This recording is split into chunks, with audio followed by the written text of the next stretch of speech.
Sir, the possibility of successfully navigating an asteroid field is approximately 3,720 to 1. Never tell me the odds. Hello, this is No, and I believe that if you take cranberries and stew them like applesauce, they taste much more like prunes than rhubarb does. Welcome to the After Effects Kickstart podcast. Today on our third podcast interview, we are privileged to chat with an extremely smart, extremely nice young man named Jaedoo Lee.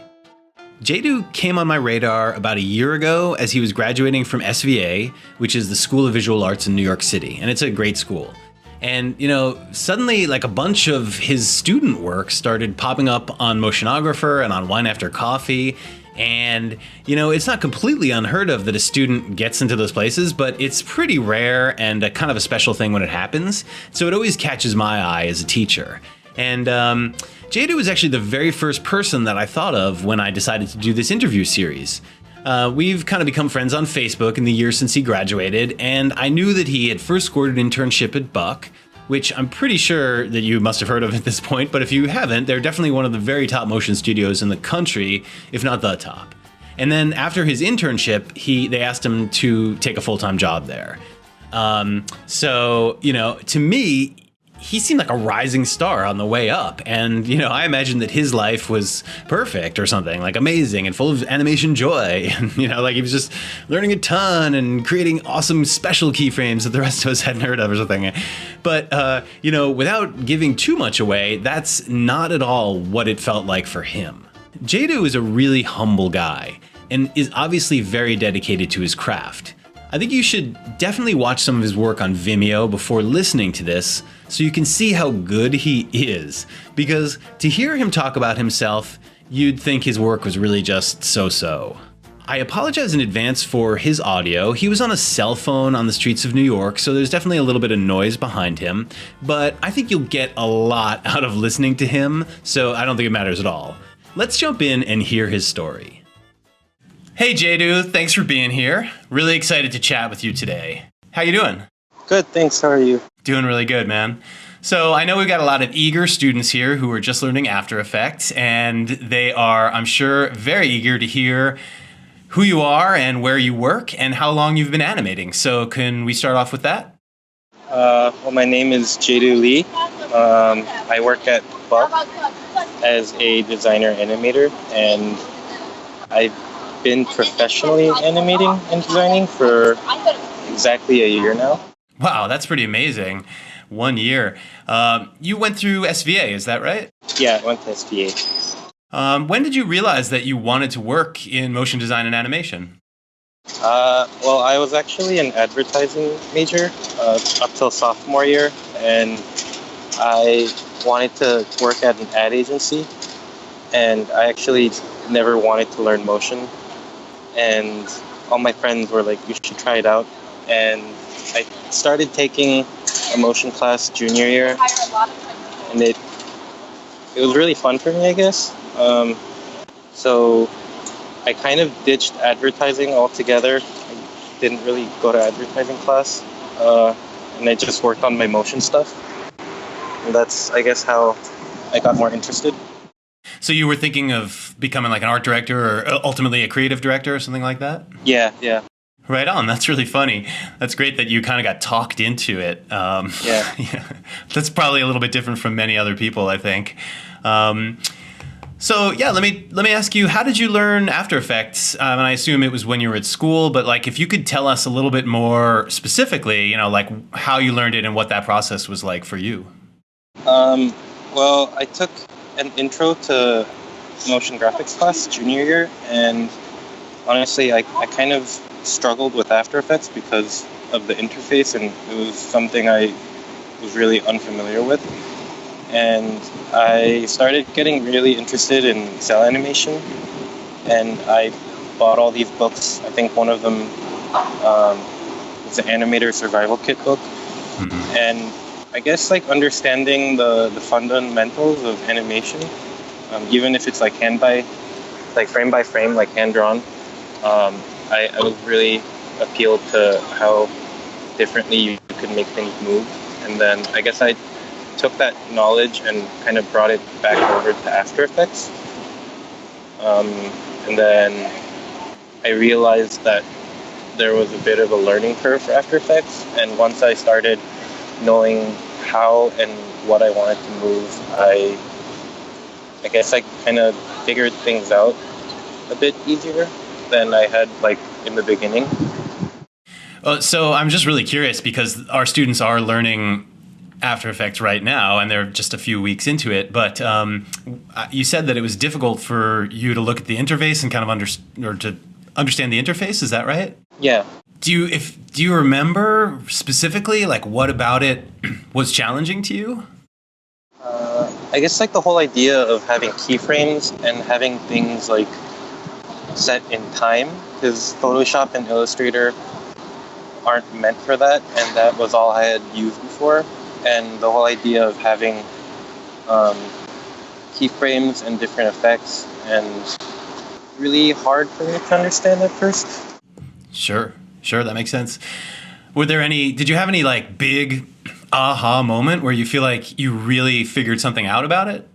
I'd have to say it was when I was getting really interested in cell animation, and I realized that I could have been doing a lot of this in After Effects if I knew what I was doing. And I guess that's when I realized I had been wasting a lot of time, and I guess, yeah, that was like my aha moment. Kind of brought me back to After Effects, and I started enjoying animating more. Jaedoo, this is Joey. I have a question for you, my man. So I am afraid of cell animation. And you mentioned that you kind of started with cell animation, and that makes sense to me because on a technical level, it's actually a simpler process. You just draw what you want on each frame when you want. But you mentioned that you took some of that knowledge back into After Effects. And when I look at your work, the work that's on your site, quite honestly, a lot of times it's hard for me to tell what was cell animated and what you did in After Effects. So I'm curious, what are the lessons that you learned working traditionally that you've brought into After Effects? Well, I guess the whole reasoning I had in my work was to make sure that you couldn't really tell how something was animated. I think because I added a lot of turbulent displays and all that stuff in my After Effects animations to kind of give it a hand-drawn look, and vice versa with cell animation. I made it as clean as I could to make it look like it was animated in After Effects. I feel like ultimately you're just trying to show what is in your head, and I feel like a lot of times a lot of people lean towards a certain style too much, and I kind of wanted to get rid of that in my work. That makes sense. There's also, there's a lot of, when you're animating traditionally, I think you're forced to be really, really aware of things like timing and spacing. And in After Effects, it's easy to kind of lose sight of that stuff and just get caught up in the fact that, oh, here's a keyframe and here's another keyframe, and now the computer's going to do the rest of the work for me. Have you noticed other animators that didn't have that background in cell animation being a little maybe lazier with like timing and spacing than a cell animator would? Not really. It's because you work at Buck. Exactly. Yeah. You work with good animators all day. No one's lazy there. Kind of hard to like hold up and keep doing work here because it's a tough crowd to compete against. I can Well, imagine. internally, I guess I wouldn't be competing against them, but just like personally, like I want to do the same level of work, I guess, but it's really hard to do that. Yeah, it's a tough transition into learning After Effects and also, I guess, into working professionally at a place like Buck. I can't even imagine myself. But, for our students, is there something that you think, from your point of view, that you think that they should really focus on or keep in mind while they're learning After Effects? Well, I went to school with a design background. I was a design major, and I noticed that a lot of students were too focused on animation skills. And I think a key part of having like good motion work is having good design, and I think that's something a lot of students lose sight of because they're kind of busy finding cool effects. Yeah, I probably just to keep design in mind and keep that the main focus. That's great advice. I mean, Joey and I talk about that all the time, you know, that design is kind of the most important thing, and that, you know, animation can't save design, but design can save animation, as it were. Amen. Yeah. Yeah. So, but even from a technical animation point of view, is there anything other than design that you think, I don't know, that you wish you had focused on more when you were in school or anything like that? I'd say try to be as smart as you can about things, because there are a lot of people who do things the hard way, and you end up wasting a lot of time. And a lot of kids in school say that motion takes forever, you need to stay up all these nights. I feel like if you know your way around, and I guess they aren't shortcuts, but if you're smart about things, you don't have to be staying up all night, which is what I find a lot of students are doing. Right. They're just not smart about how they plan their time or how they plan their projects or whatever. Yeah, definitely. I see that a lot too as a teacher. Well, that's great. That's awesome advice for students, I think, both of those things. So let's talk a little bit about getting into the industry. And will you tell us the story about how you got your current job at Buck and how that all happened? So at SVA, there was a motion portfolio teacher, Daniel Offinger. He's a creative director at Buck. I didn't take his class, but near the end of the year, he asked if I was interested in an internship. So I said yes, and I guess that's how I started working at Buck. Sure, I've heard of Daniel Offinger. I wasn't never sure how to pronounce his name, if it's Offinger or Offinger, but... Yeah. Everybody does it a bit different. Right. So would you say that he played a kind of mentorship role for you in getting you into Buck? Yeah, definitely. And even after I started working, he played a big part in helping me adjust in like how things are running and how like things are organized on the server and just like the workflow, I guess. Right. I'm sure that's a lot to go from being a student, mostly doing your own projects, to then jumping into these big teams of people, sometimes all over the world, I would gather. And yeah, that's really excellent. I love hearing that Daniel was so instrumental both in helping you get the job and then once you were there and helping you adjust, because I think that's obviously the role of a good mentor. So kudos to him. And I guess he's in a great position for it because he teaches at such a great school as well. Yeah. So I guess, I'm curious, what's it like for you to work there? Because it's such an awesome, to us on the outside, it just looks like this magical factory of animation goodness. And I'm curious how it feels on the inside. Well, for me, I guess it can get kind of stressful for me. Because after I started working, I realized that a good half to 2/3 of my bookmarks were Buck people, and I had no idea. So it was really mind-blowing for me to be working amongst these people, and it still kind of is. Sure, anyone you want to call out? Not really. I'd say pretty much everybody. Okay. Jaedoo, can I ask you, that's something that I think a lot of our students are going to have to deal with at some point in their career. It kind of sounds like you're talking a little bit about imposter syndrome. You're at Buck and you're surrounded by everybody from your Vimeo feed, and you're doing work alongside them, and you've only been in the industry a year, and you were, going to be in advertising. You never even planned on doing this. And all of a sudden here you are working at Buck, and now you're on a podcast being interviewed like, you're some expert or something. I'm just wondering, I kind of want to dig into that a little bit. So like, what is that like? Because, from the outside, everyone who works at Buck is a MoGraph god, and they have no fear, and they never have to do revisions because they're so good. And of course it's not like that on the inside. So I'd love to hear has it been scary? Has it been tense? Are you sleeping okay? Say like the first 3 months so I interned for 6 months before I was offered a full-time job. And the first 3 months of my internship, I'd say, were really depressing. I felt like I didn't belong here.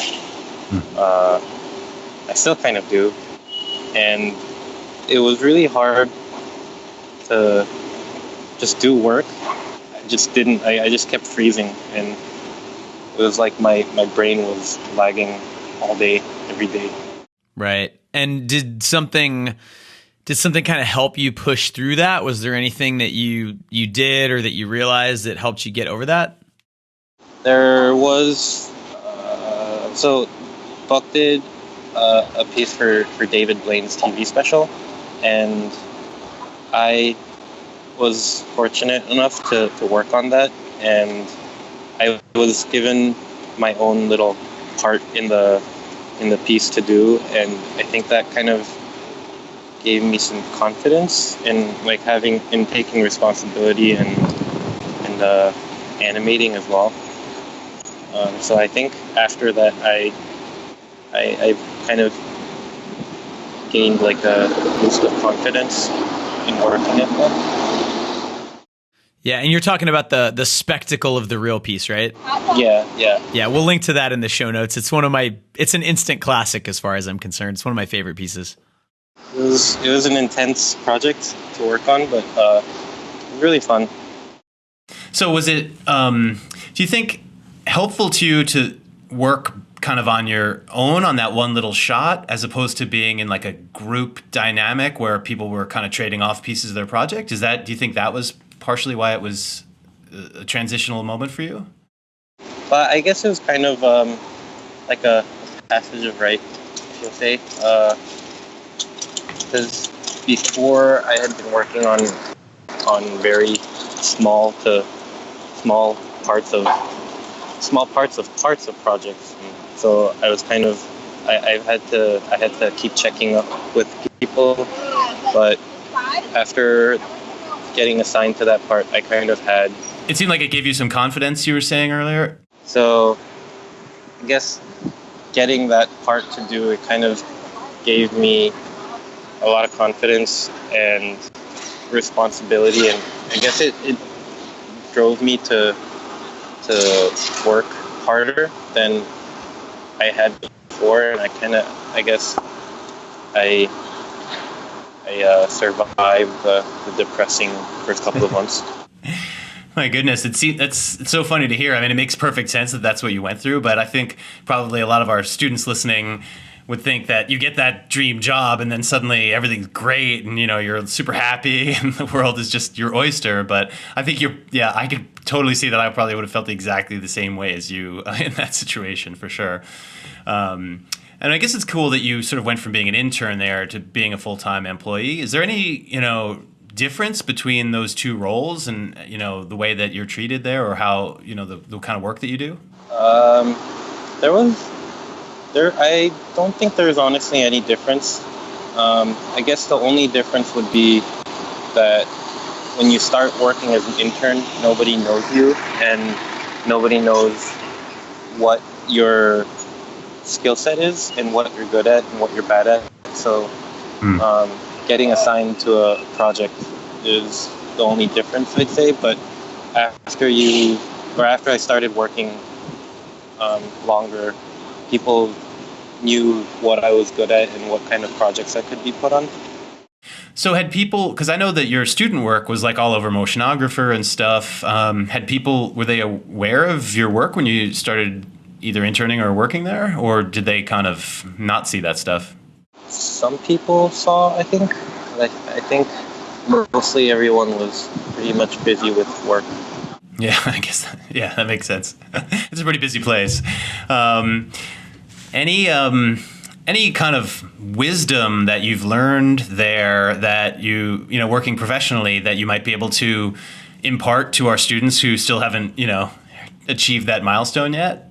I guess the biggest thing is that you won't always be great at everything.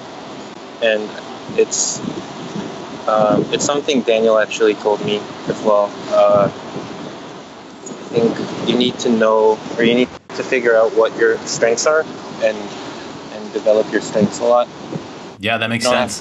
You don't have to negate your your weaknesses completely, but you can focus a lot on your strengths, I guess, to make you stand out more. Yeah. And what do you consider to be your strengths? Still the cell game, or where are you at now? Not actually sure, because I didn't go to school as an animator, so I'm pretty much a noob in cell. Or I consider myself a noob, and I'm not a very good drawer. I have really bad drawing skills, so I'm not really sure. I'm still trying to figure what my strengths are. Well, I think that's fair. I mean, would you be able to? I mean, has your work changed since you've started working at Buck? Do you feel like it's moving in a direction? I guess because I can't draw very well, I try to make things in more geometric and minimal looks, even if they're character drawings. And a lot of the personal work I've been doing after graduating, I would say, is like that. But I'm trying to draw more to get better at drawing minimal and geometric shapes, I guess. Oh, that's interesting, because I wouldn't have necessarily associated that style with your work based on the things that I've seen. That's cool that you're still changing and growing, and I'm sure you're a way better illustrator than you think you are, I would imagine, from what I've seen of your work. But I also assume it's pretty daunting to have all that company around you of amazing people. So, well, that's really cool. It's good to know that what it's like a little bit inside such a great place like Buck. So, I guess talking about new things that you're learning or whatever, I mean, any new programs, any new, anything like that? Are you taking on 3D, or, are you still pretty much thinking of a 2D kind of a thing for yourself? So I've had the chance to start animating in Flash and TV Paint as well, because in school I'd only animated in Photoshop and After Effects, but I learned how to animate in Flash, TV Paint. I did take a class for cinema 4D in school, but I didn't do too well. So now I'm learning cinema on a couple projects on the job, so I think it's a good opportunity. Jaedoo, let me ask you, I want to dig into After Effects a little bit too, because I would imagine that at Buck you have to be surrounded by a few people at least who are just wizards with After Effects and know it, at an incredibly high level. What are the things that you notice about a true professional After Effects artist versus, students trying to fumble with it? And, what are the things that you see at Buck that you're like, whoa, that dude knows After Effects? I would say they know what they're doing, because when I was a student and when I see students, they're kind of like testing things out. But I'd say people at Buck know what the wrong moves are, and they're quicker to filter out the wrong choices faster. And I think that's what makes them so great, because they can get ahead of all the mistakes and different versions that they could have gone through. That's very interesting. Now, when you say they don't, they don't have to explore as much and make the wrong moves, are you talking about on a creative level or on a technical level? Like there's some effect that they need to execute and they don't have to figure it out, or just like, oh, how should this thing move? Oh, I just know how it should move. I mean, they do a lot of tests, but I feel like they're a lot quicker they quick on to what they're trying to make faster, because I feel like students are kind of like testing things more in a very like step-by-step way, whereas the people at Buck are already at step 10 and they're trying to get to step 11, whereas students are going from step 1 to step 1.5. So yeah. That's a great way to put it. Do you feel yourself sort of advancing and starting to think a few steps ahead now? I'd like to say yes, but I don't so say yes. I don't know if I'm getting better. I would imagine you are. I was going to say, that's probably a sign that you are getting better rapidly. I mean, is there anything in particular that's just completely blown you away that you've seen there? I mean, any magic that you witnessed firsthand? I guess as a student, I didn't really have like a structured way of having like pre-comps and different comps and comps. And then after I started working at Buck, I noticed that everything was so structurally well set up, and it was so clear that I was kind of thinking why I'd never thought of this. Kind of a very, very obvious but very, very clear and organized way of working. So that was one thing that I really admired and still do. That makes sense, but I guess that's the kind of thing that experience just brings you. It's hard to like learn the program at the same time as being completely organized and set it all up the right way. I mean, you just need some perspective, I think, to get to that. So, any future career plans? I mean, I assume you're planning on staying at Buck for the time being, but... Yeah, as of now, my plans are just to become a better designer animator at Buck. I haven't really thought the rest of my career out yet, but hopefully I get better. I'm pretty sure you will. And, I don't mean to pressure you into thinking into the future. I mean, you're still very young and you're at a great place, so I think you're doing awesome. Yeah, and Jaedoo, for what it's worth, like, I'm looking at your work, and all of the students listening to this are going to have seen your website and seen your work, and it's really good actually sometimes to see someone's portfolio that's full of beautiful, beautiful work and hear them be so self-deprecating in an interview like this. Because I got to tell you, like, when I was starting out in my career, I was a lot more confident than you, and my work was like not even 5% as good. So you have every right to be confident, my friend. I don't know about that. Awesome. Right on. Well, I mean, I think that pretty much covers the questions that I had for you. Yeah, it's been a pleasure talking to you, and I've really enjoyed hearing your perspective on things, so thank you so much. Thank you for having me. I think that was really great and super instructive. So here's this young guy. He's in a great school in New York studying design and advertising, and he kind of gets talked into taking an intro to motion class. And even though he's really initially very discouraged technically by the software, he somehow kind of figures something out eventually for himself, and he makes a bunch of really good work while he's in school. And he attracts the notice of an awesome mentor who works at Buck and works at his school too. And he gets kind of the internship of his dreams, and then they offer him a full-time job. So this all went down really quickly, just within a few years. And you know that transition from school to work can be tough for some people, or anybody really. I mean, it's definitely jumping from one world to another. But it was really interesting for me to hear that for Jaedoo, it was initially very depressing. Here he is kind of surrounded by some of these animation legends, and he really didn't like what he was making, and especially compared to all these amazing people around him, he felt like a fraud. And this imposter syndrome is really very real for anyone, even if you don't work at Buck. I mean, it's really easy to think that you suck and that everyone around you is better or knows something more than you don't, but really everybody feels this way plenty of times in their life, so it's definitely an illusion of some sort. At best, it's something that might help you grow, okay? I'm thrilled for Jaedoo that he did, and he worked through this initial feeling and turned it around. And I thought he said some killer things in this interview. I think one of my favorite things is that, his mentor told him that he shouldn't always try to be good at everything, and that it was a smart play to figure out your strengths and then develop those. I think this is great advice for anybody, especially if you feel like you have to take it all on, okay? So, well, thanks a lot for listening to this, and enjoy the rest of your day. I'll see you in the next podcast. And if you do get a chance, you should definitely try some local rhubarb. It really does taste more like stewed cranberries than prunes.